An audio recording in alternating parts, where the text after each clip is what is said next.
A major upset just unfolded in Texas, and Donald Trump is panicking. On Saturday, a special election was held for State Senate District number 9. It was a runoff special election, and we can now project that the Democratic candidate, Taylor Remick, will flip Texas State Senate District 9 and will go on to defeat the MAGA Republican candidate Lee Wambsgans. This is a plus 17 Trump district. Lee Wambsgans is an ultra MAGA candidate. Throughout the weekend, Donald Trump has been endorsing Lee Wambsgans, saying, vote for her. You must vote for her. Get out and vote Texas. This is a strong rebuke against Donald Trump and MAGA Republicans. Taylor Remick, who is a veteran, a union leader, and a fighter for working Texans, and ran on that platform right there, will go on to win. Here's what we're reporting right now on the MeidasTouch Network. Major upset alert. Democrat Taylor Remick has just been projected the winner of the Texas Senate District 9 special election, flipping a district that went plus 17 and hasn't elected a Democrat since 1991. Trump personally endorsed Lee Wambsgans and spent days hyping this race, and MAGA Republican Lee Wambsgans loses. The Democratic candidate Taylor Remick goes on to win. Take a look right here. And it wasn't even all that close. The Democrat, when we called this race, had 56% of the vote. The MAGA Republican candidate had 43.7% of the vote. Again, Lee Wambsgans says that in her bio that she's a Christian, a wife, a mama bear, a proven conservative, she says, running for Texas's State Senate District 9 to put Texans first. She said she's ultra MAGA. And I guess ultra MAGA is going the way that ultra MAGA is going. Big ultra loser. Now, in the past week, this state Senate district race was profiled by the New York Times. A tight state house race in Texas offers Republicans a warning. A state Senate runoff on Saturday in the Fort Worth suburbs, around the Tarrant County area, will preview whether a backlash against conservative social policies will give Democrats a chance again. Taylor Remick said in response to that article 2 days ago, we're in the New York Times. Voters are fed up with extremist agendas that prioritize culture wars over doing what's best for Texans. On Saturday, we will flip this seat and get to work fighting for the issues that actually matter to you. Here was the very gloomy scene at Lee Wambsgans' election event. It was not a party. It ended up turning into a tragedy for Lee Wambsgans, but a celebratory event for the rest of Texas as her culture war, ultra-magist, extremist agenda was rejected. She goes, we'll be back in November. Because this was a special election next November, this seat is up for re-election again. But it seems that Taylor Remick really connected with the constituents in this Fort Worth suburbs area. And I think he's going to do a good job. Donald Trump this past weekend was saying the following on his social media platform. Lee Wambsgans, a Republican running for state senate in the suburbs of Fort Worth, Texas, will be a great candidate and has my complete and total endorsement. Thank you for your attention to this matter, DJT. He posted that January 30th, 2026. He then said, I'm asking all America First patriots in Texas's 9th state senate district to please make a plan and get out to vote on election day, Saturday, January 31st, for a phenomenal candidate, Lee Wambsgans. She's a highly successful entrepreneur, an incredible supporter of our movement to make America great again. My very good friend, Lieutenant Governor Dan Patrick, needs a strong conservative Republican in State Senate District 9. Keep Texas red. The radical left Democrats are spending a fortune to beat a true MAGA warrior, Lee Wambsgans. You can win this election for Lee, who has my complete and grand total endorsement. Please make a plan to get out to vote, and you see right there, Donald Trump repudiated. And just to give you some procedural history of Texas State Senate District 9 without getting into the weeds, it covers parts of Tarrant County. It's the Fort Worth and northern suburb areas like Keller, South Lake, North Richland Hills, and that surrounding area. The reason that you had this runoff is because no candidate received a majority, over 50% of the votes, in the initial special general election held on November 4th. The seat became vacant earlier when longtime Republican State Senator Kelly Hancock resigned in 2025 to become the acting Texas comptroller. So you had that first special election in November. No one got to 50%. So there was the runoff that took place on Saturday night, Saturday, January 31st, and Taylor Remitt will go on to win. Take a look at Taylor Remitt's watch party right here, and you'll see the celebratory nature as we can declare Taylor Remitt will go on to win. Here, play this clip.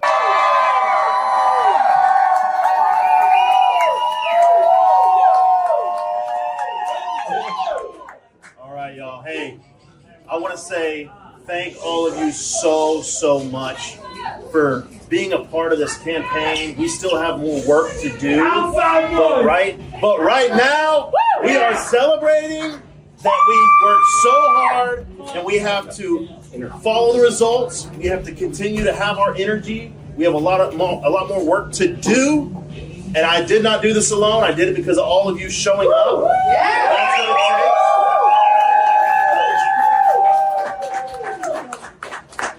And I know that this energy will propel us forward, not just in this race, in other races. Keep up the energy, and let's celebrate.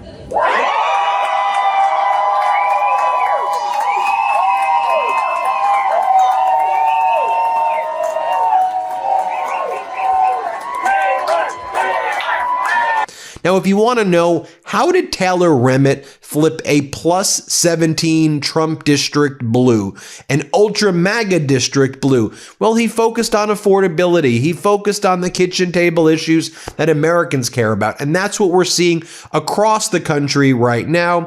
For example, here was one of the ads that was run about this race. Let's play this clip. To Taylor Remitt, Tarrant County is more than a place. It's a promise.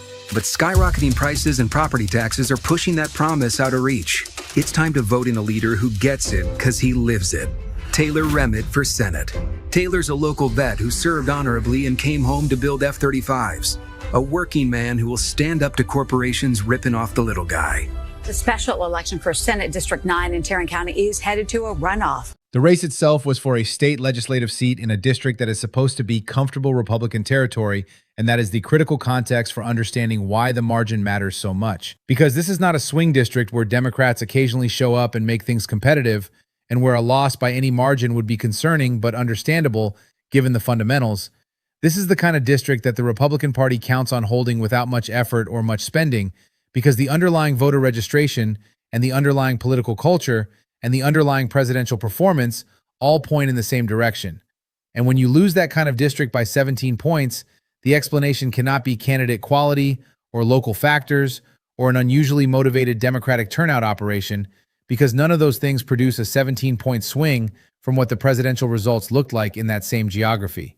And a swing that size indicates something much bigger and much more broadly felt moving underneath the surface of the electorate that is going to show up everywhere these same conditions exist, and not just in this one race, in this one district, on this one night. The issues that drove the result were not hard to identify because the voters coming out of that election talked about the same things over and over in interview after interview, and the two that dominated every conversation were Medicaid and the economy, and the way those two issues are connecting for voters in this part of Texas right now. And on Medicaid, the situation is straightforward and personal in a way that policy debates almost never are.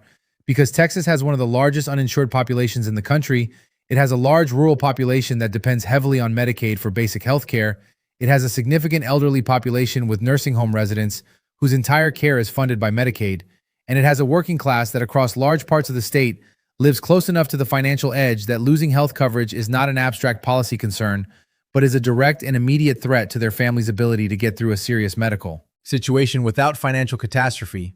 And when congressional Republicans voted to cut $700 billion from that program as part of Trump's big, beautiful bill, the reaction in districts like this one was not the kind of measured policy disagreement that gets expressed in op-eds and town halls, but was genuine personal fear that landed directly in people's guts and stayed there all the way to the ballot box. The economic picture layered on top of the Medicaid issue created a combination that the Republican candidate in this race had absolutely no clean answer for. Because the tariffs that were supposed to bring manufacturing jobs back to communities like this and lower prices for working families have done neither of those things in any way that people living in this district can see or feel or measure in their own lives. And what they can see and feel and measure is that groceries cost more than they did a year ago, that gas costs more than it did before this trade war started, that the small businesses that are the economic backbone of communities like this one are absorbing higher input costs that they cannot fully pass on to customers who are already stretched thin, and that the farmers and ranchers and agricultural workers who were told this trade war was being fought specifically for them are looking at their numbers and seeing export markets that have shrunk and input costs that have risen and a future that looks less certain than it did when all of this started. And the gap between what was promised and what is being experienced has gotten wide enough and personal enough that it is converting into votes in a way that no amount of campaign messaging about the long-term vision can overcome. Democrats ran a focused campaign in this race that did something very specific and very effective, which was to tie every Republican vote on the federal budget directly to concrete, documented consequences for specific people in the district, rather than relying on vague warnings about what might happen in the future if the wrong policies continue.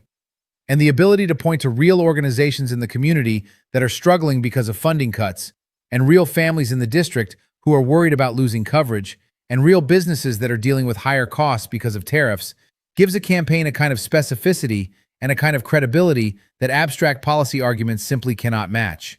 And that localized, specific approach to connecting federal policy decisions to local daily realities is what turns a favorable national environment into an actual seat flipped in territory that was not supposed to be competitive and that the other side was not prepared to defend aggressively because they did not think they needed to. The Republican candidate in this race was not a weak candidate by any standard measure, and that is another important part of the context, because the party cannot look at this result and tell themselves that a better candidate would have produced a better outcome. Because the issues that drove 17 points of swing against them are not issues that any individual candidate can solve with a better biography or a better ground game or a better message about their personal story. They are issues that flow directly from the specific policy choices that specific Republican office holders made in Washington, and that those office holders are going to have to defend when they face their own voters in their own districts in 2026. And the 17-point margin in this Texas race is an early preview of what that defense is going to look like in competitive territory. National Democrats are treating this result as confirmation that the strategy they have been building around Medicaid cuts and economic pain is working, and that it is working not just in the suburban districts where they were already competitive, but in the kind of working-class, rural-adjacent territory that has been trending Republican for a decade, and that they had largely written off as unwinnable in the near term. And if the argument about Medicaid and the economy can produce a 17-point swing in a Texas state legislative district, then it can produce significant swings almost anywhere those same conditions exist, and those same voters are feeling those same things. And the geographic and demographic reach of that conclusion is what makes Republican strategists most nervous when they look at this result. The White House response was entirely predictable and entirely inadequate, which is to say it followed the script of calling this one race in one state and pointing to the overall electoral map and insisting that Trump's agenda remains broadly popular with the American people. And that response might be sufficient if this were an isolated result in an unusual district under unusual circumstances. But it is not an isolated result because it is part of a pattern of special election outcomes across Iowa and Ohio and other states that have all been pointing in the same direction. And a pattern that keeps repeating itself across different states and different districts and different candidate matchups is not something that can be explained away as a series of coincidences or local factors. It is a measurement of a national mood, and the mood it is measuring right now in places that were supposed to be safe Republican territory is not favorable to the party that controls Washington, and is responsible for the policies that people in those places are living with every single day. Drop a comment and tell me what you think. Is 17 points in Texas the clearest signal yet that 2026 is shaping up to be a genuinely wave-level election? Or does the Republican Party find a way to course-correct on Medicaid and the economy before it actually matters at the ballot box? Hit the like button, subscribe, and ring the bell because we are covering every single development as it comes. See you in the next one. Stay safe.